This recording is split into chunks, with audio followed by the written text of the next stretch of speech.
Loyal Opposition by Ruth, Tenzer, Feldman. It is in the American tradition to stand up for one's rights, even if the new way is to sit down. John F. Kennedy spoke these words during his 1960 presidential campaign. He was referring to 4 black college students who had walked into a Greensboro, North Carolina, variety store on February 1, 1960, sat down at the store's whites-only lunch counter, and refused to leave until they were served or closing time came.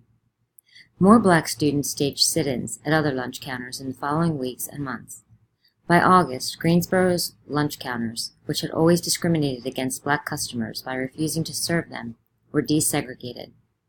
These sit-ins were acts of civil disobedience, the refusal to comply with a law or government policy. In this case, African Americans were fighting against the unfair Jim Crow laws in the South that had made them second-class citizens. Civil disobedience played an important role in the African American civil rights movement.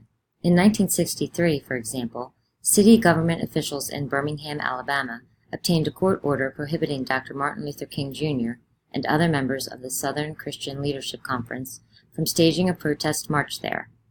Several clergymen appealed to King to call off the march. When rights are consistently denied, they wrote, a cause should be pressed in the courts and in negotiations among local leaders and not in the streets. King and others led a march anyway. They were arrested for violating the court order and sent to jail. King's letter from Birmingham jail has become one of the most famous documents of American civil disobedience. Nonviolent, direct action seeks to create such a crisis, that a community which has constantly refused to negotiate is forced to confront the issue, King wrote. One has a moral responsibility to disobey unjust laws. An individual who breaks a law that conscience tells him is unjust, and who willingly accepts the penalty of imprisonment in order to arouse the conscience of the community over its injustice, is in reality expressing the highest respect for law.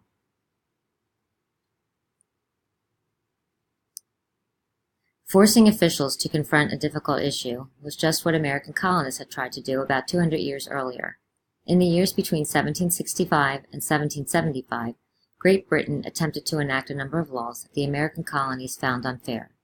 When the British government refused to consider the colonists many petitions to treat them as full British citizens, some colonists no longer wanted to remain loyal to England. Civil disobedience, which focuses on change within a government, turned into a revolution to overthrow the existing government.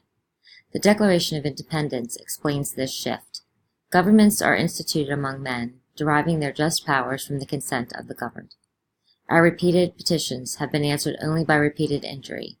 A prince, whose character is thus marked by every act which may define a tyrant, is unfit to be the ruler of a free people. Author and activist Henry David Thoreau provides another example of civil disobedience. In 1846, Thoreau refused to pay taxes to the U.S. government that would go to support what he considered unjust activities, in this case, slavery and a war with Mexico. Let every man make known what kind of government would command his respect, Thoreau wrote, and that will be the one step toward obtaining it. He willingly spent a night in jail to reinforce his position that his actions were a protest against what he felt were the government's unfair actions. In the end, each citizen must choose for himself or herself the best way to voice dissent. But as Dr. Martin Luther King Jr. wrote in his letter from Birmingham jail, one has not only a legal but a moral responsibility to obey just laws. Conversely, one has a moral responsibility to disobey unjust laws. Civil disobedience supports nonviolent protest as a way to raise awareness and enact change.